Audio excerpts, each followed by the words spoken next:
history. Why the losers?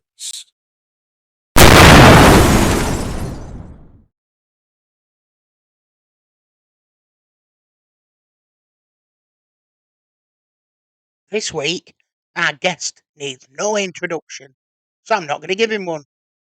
Welcome to History by the Losers.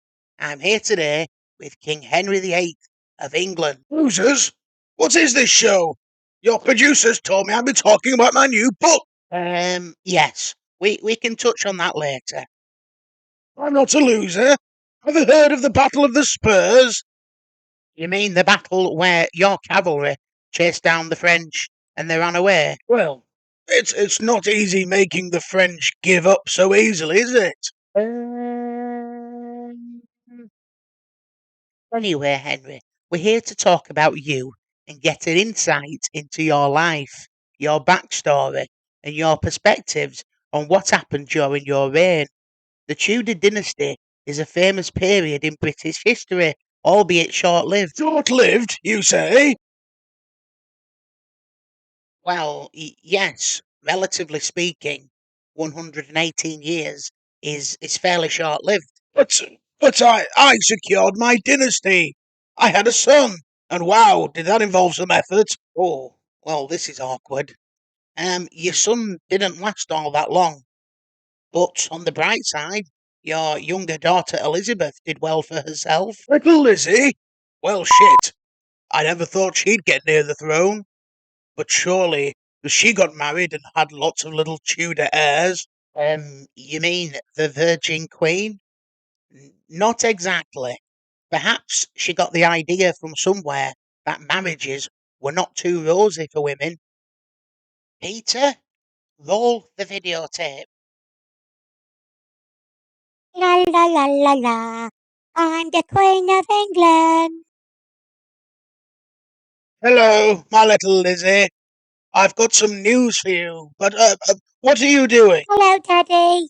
I'm playing with my doll.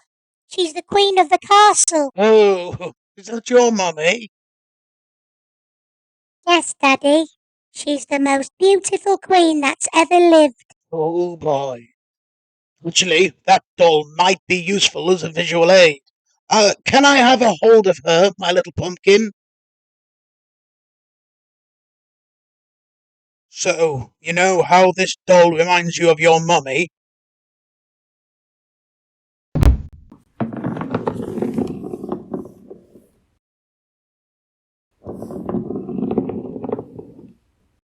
Well, it's probably a more accurate representation of her now.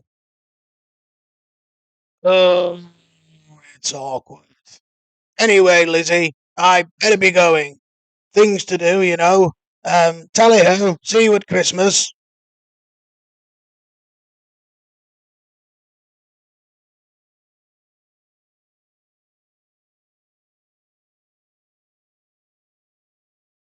Oh, and one more thing. Never trust anybody, especially a lover. They'll stab you in the back the first chance they get. See ya!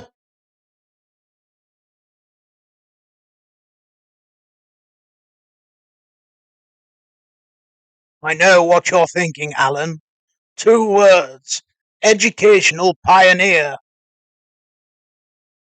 See, back in my day, to get the point across to kids, you'd have them transcribe it repeatedly until it sank in. But I recognized early on that Elizabeth was a visual learner. I think I conveyed the news rather effectively, don't you? You said she was a good queen. We've got some pictures if you'd like to see. Peter, roll the photo reel. Here's a photo of Elizabeth's coronation. She's just been proclaimed Queen of England. And here's Elizabeth on her first ever date with a potential suitor. And swimming with dolphins in the Bahamas. And oh dear, this escalated quickly. This one is a selfie at the execution of her cousin Mary, Queen of Scots. An execution she ordered. She seems pretty happy about this one. Ah, that's my girl. Ah, proud father. But Virgin Queen. Oh, she didn't take after her mother then, did she? Am I right? Yeah, probably too soon. Anyway, Henry, tell me about your childhood. What was it like growing up as a Prince of England? Oh, yes, it was pretty decent. I was born the second son of Henry Tudor. He'd kicked my great uncle's arse at the Battle of Bosworth and taken the throne. Ah, yes, the Wars of the Roses. Yes, that's the badger. My father claimed to be the heir to the House of Lancaster, but, well, he wasn't really. But Mummy, she was a pretty solid Yorkist, wore a flat cap, never pronounced the word the, always forgot her purse at home when the restaurant bill came, all that good stuff. Anyway, my father decided to marry Mummy to unite the houses of York and Lancaster. But wait, that's not Mummy. Ah, there she is. And what was your relationship like with your father?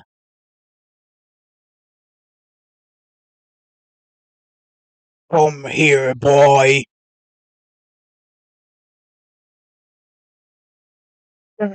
Hello, father. I've been hearing many tales of your bad behaviour, Harold. Actually, it's Henry. Oh, whatever. Yeah, you probably should know that, given we have the same name. Anyway, you've been very mean to the girls at court. You always spend your pocket money the day you get it. You've pulled the heads off all your sister's dolls, and worst of all, you called the Catholic Pope a poo-poo head. No, that wasn't me. It was all Thomas's fault. Oh, for crying out loud, boy. Stop blaming things on your imaginary friend. Why can't you be more like your brother Arthur? Thank God he'll be king some day and not you. Now it's time to teach you a lesson. Come here, boy.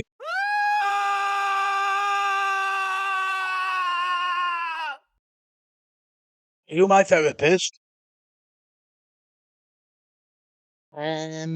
No. Well, let's move on then.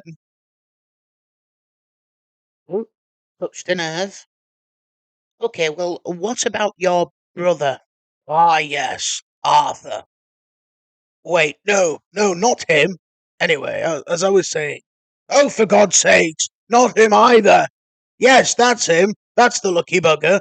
He was handsome, clever, noble. So Arthur got the good looks, intelligence, and nobility.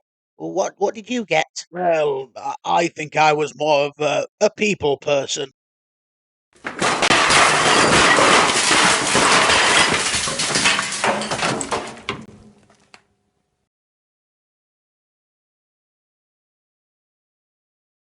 Oh dear God. Yes, but Arthur, he was a fantastic big brother. He used to hook me up with all the chicas. Yes, he was a pretty sick guy. Taught me how to smoke. He taught you how to smoke. I thought you were only 10. Oh no, not like that. That sort of smoking was before my time. I'm talking about fish. Haddock, cod. Anyway, turned out Arthur really was a sick guy because, well, he died. Sweating sickness. I see. And how did that affect you? Oh, yes, very much. Suddenly I was now heir to England. My future had changed. I was looking forward to being Prince Harry. Ginger Prince Harry, second son, go off gallivanting to the New World, choose a wife that my family would hate, then spend the rest of my life bitching to the printing press people that I didn't have enough security to protect me.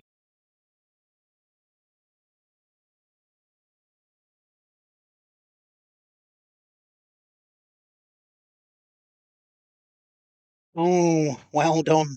You've drawn a very bitchy parallel there. Thanks, I was kind of proud with that one.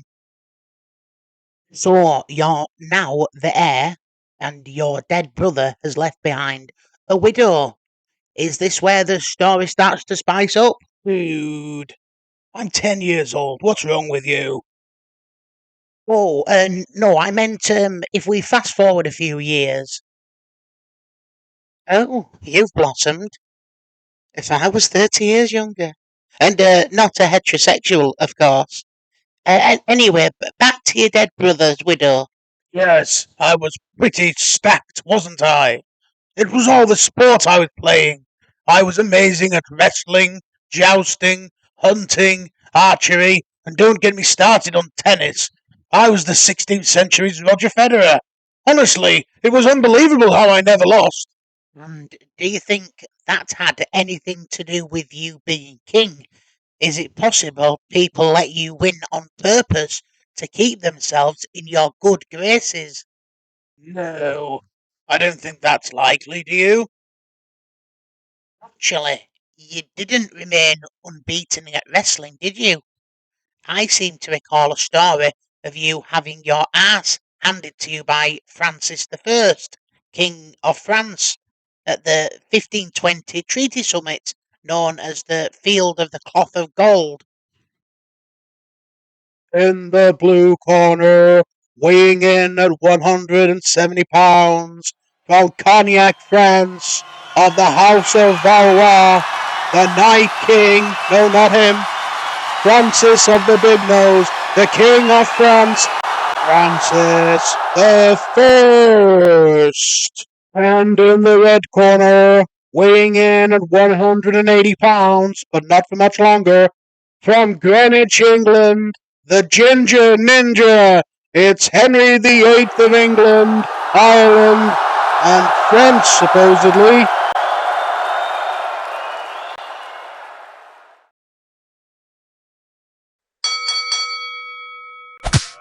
Francis lands some right hooks, but Henry responds well with his left.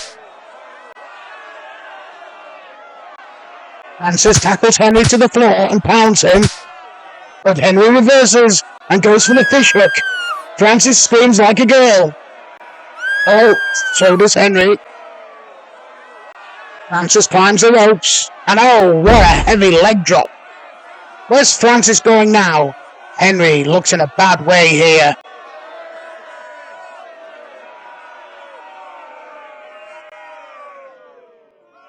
Oh, here comes Francis with the chair.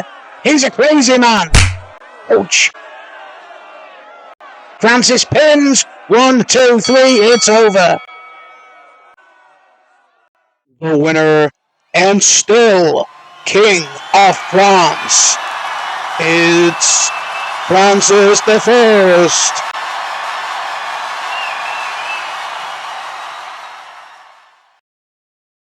Or maybe I let him win on purpose to keep me in his good graces. Touché. But you've sidestepped my previous line of inquiry about your brother's widow. Yes. I thought we'd have to broach this subject eventually. Oh, boy, talk about sweating sickness. I'll just say it. I married my dead brother's wife. She was the first of 6 toxic relationships that I had through my life. Well, 7 if you count food.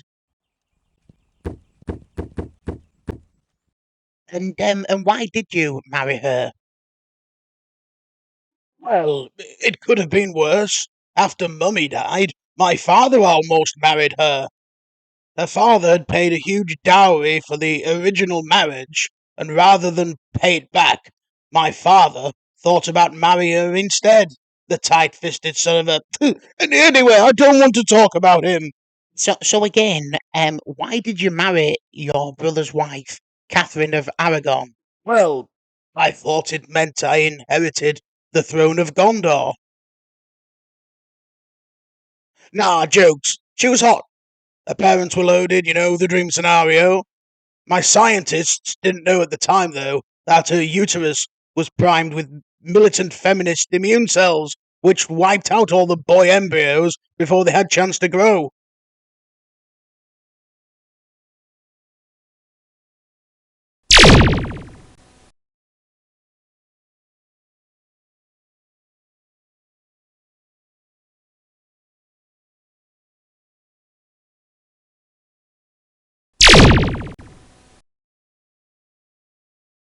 Oh, come on, man! Well, that's embarrassing for you. I'm king, ordained by God. Your laser beams can't hurt me. Oh, shit. Oh, ha ha, very funny. You called me Harold earlier. Now I have an arrow in my eye. Well, that's an interesting take on science. Moving on. You were married to Catherine of Aragon for almost 24 years. In fact, your other 5 marriages only lasted 14 years combined. Given that you view this first marriage as a sin against God, how did it last so long? Oh, yes, she did her own thing, I did mine. I'd be playing with my Xbox, probably something like GTA. Sorry, Xbox and GTA. Yes, GTA, gobble the albumin. It's an egg white. You see, it's a play on words because everybody thought I meant Grand Theft Auto, but of course that wasn't around in my day. We had to make do with Tekken and Street Fighter. Yes, very witty. And there would be Catherine at the other side of the room, scrolling through Facebook. And let me guess, that would be A a scroll book with pictures pictures of of faces on. Yes, Alan. Yes. Now you get me.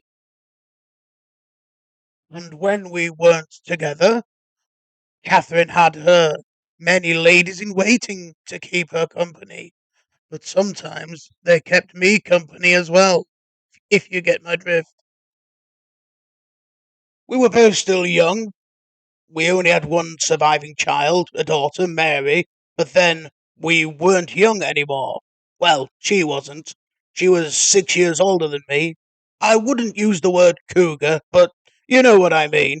Anyway, I needed a son, an heir. Then, I'm ashamed to say, I got my head turned. I don't really get the impression that you were ashamed. Well, I don't want to seem like a total dick, do I? So now we're talking about Anne Boleyn. Christ, whoever's created that picture on the screen has taken some artistic liberties. If she'd have been that pretty, I wouldn't have, well, and there's a boobie missing.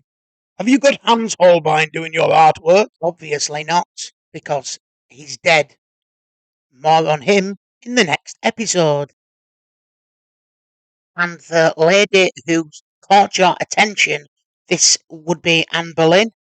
Well, maybe by her sister first. But she wasn't marriage material. But yes, then by Anne. She was smart, beautiful. I was in love. But then she went all Beyonce on me. If I wanted her, I had to put a ring on it. But you can't marry her, right? Divorce can only be granted by the Pope. And the Pope and Catherine's Catholic royal house are BFFs. Brothers fighting forever? Oh no, best friends forever. Oh, sorry, I thought you were talking about the Plantagenets. Yes, that's right. Catherine's nephew was Charles V, Holy Roman Emperor. He had a bit of a love-hate relationship with the Vatican, but by the time I was ready to ditch Catherine, he had his chin so far up the Pope's, and trust me, that was a big chin. Therefore, you tried to plead with Catherine to agree to annul the marriage. Perhaps if she was in agreement, the Pope may allow it. In fact, we have some footage to show. Peter, you know what to do. Welcome both of you to marriage counseling. Henry, would you like to tell me a little bit about why you are here? Yes, I would. I'm shacked up with a new woman, and Catherine won't agree to ending our marriage. Brutal. Straight to the point. Okay. It's good that we're being honest. And Catherine, why do you want to stay married to Henry? I made vows before God to love and cherish my husband until death parts us, and I intend to honor that vow. Intense, isn't she? I understand, Catherine. You are clearly an honorable and deeply pious woman. She made the same vows to my brother as well. Yes, and he died, Henry. I wish you'd married my father now. It wouldn't have mattered. When he died, you would have married me anyway. You were so in love with me. Not really. Henry, I still have letters where you describe me as my one true love and my love and my life. Oh, I'd have said anything to get you into the sack. I don't think you mean that, Henry. Okay, fine. I did love her very much, but I don't now. I've moved on. She needs to move on too. And you don't agree, Catherine? No, I do not. We are husband and wife as one, and it will remain that way until one of us departs this world. Can I interest you in a drink, my dear? No, I've already had 3 bottles this morning. Worth a try. I'll pretend I didn't see that. Catherine, you seem very devoted to your husband. But is there anything that you don't like about Henry? No, he is the fairest and most wonderful husband ever. Well, except for his argumentative nature, his hairy back, the fact he takes his socks off and leaves them all around his chamber, oh, and his less than satisfactory male appendage. Wow, that opened a can of worms.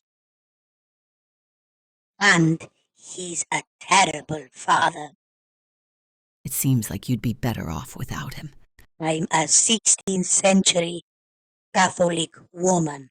I'm here for a devout, God-fearing time, not a long time. Amen, sister. I always put myself second. Henry never gave me what I wanted.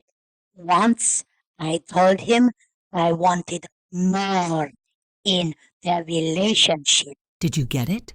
Yes, but it was with Sir Thomas More. Then, after years cooped up in the castle, I asked Henry to see more of the world. I think I know where this is going.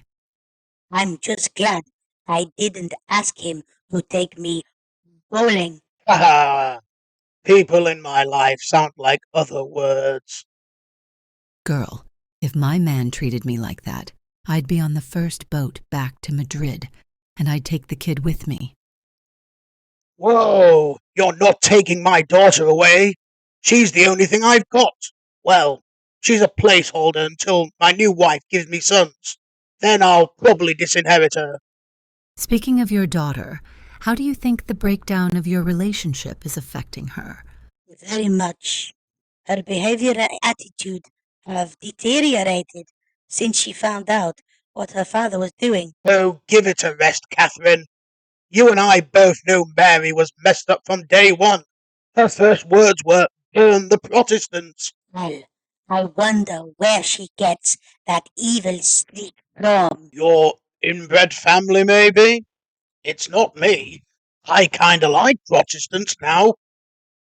Henry, why do you think Catherine should agree to the annulment of your marriage? Because we should have never been married in the first place. It's in the Bible. Never marry your brother's widow. But Henry, that only counts if the marriage was consummated, and I have already assured you it was not. Oh, come on, Catherine.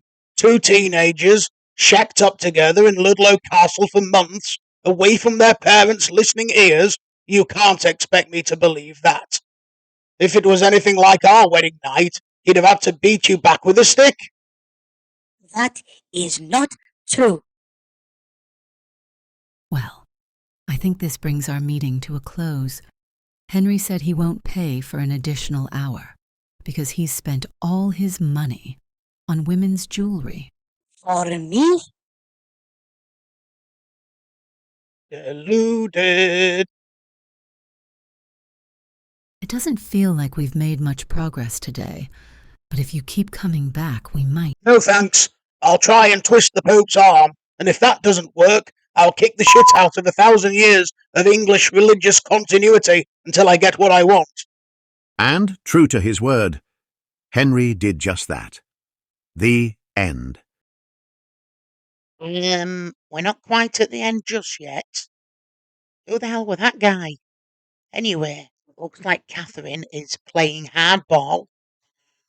So, what did you do, Henry? What did you do? You know, being choked isn't the punishment you think it is to me.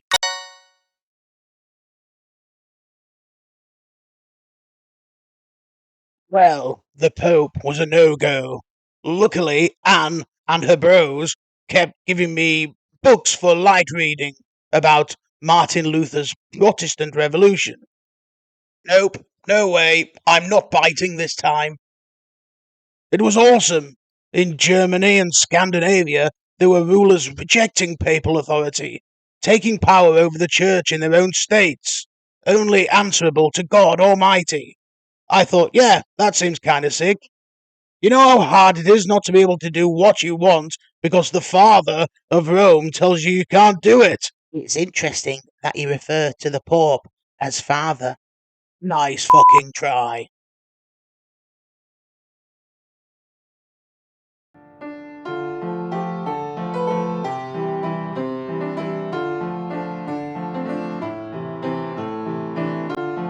So you break with Rome, England becomes Protestant. You create the Church of England and name yourself its supreme head.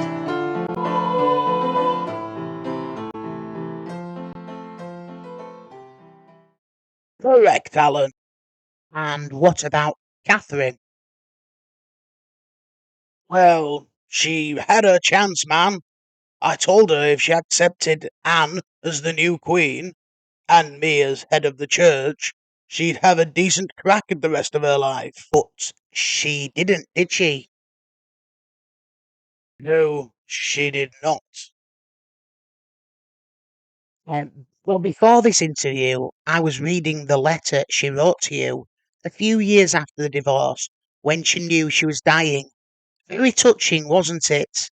You took away her crown, prevented her from seeing her daughter ever again, reduced her income so she had few servants, and still, after all that, she tells you she still loves you and forgives you. Well, what can I say? Treat them mean, keep them keen. Yes, I mean, you could look at it that way, or you could also ask what she saw in you, you fat, ginger, narcissistic cunt. Sorry, I missed that last bit because of some strange noise. I said, Henry, that you are a cunt. There it goes again. And on that note, we'll leave it there. It's nearly Henry's second lunchtime. Thanks for watching and stay tuned for part 2. In the next episode, we'll be chatting to Henry about his remaining 5 wives. his love-hate relationship with the Thomases in his life, and we'll explore how, just so he could get his end away, he fucked up British religious equilibrium, resulting in 400 years of war, division, sectarian violence and murder. And if our viewers don't like the video and subscribe to the channel, what are we going to do, Henry? Burn them for heresy. Sure, why not? See you later.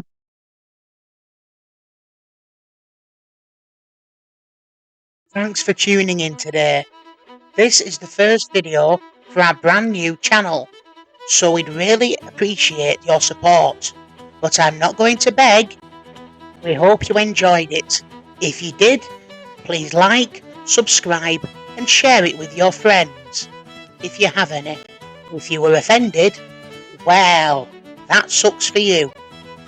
Henry VIII Part B will be dropping shortly, followed by my interviews with some of history's other great losers.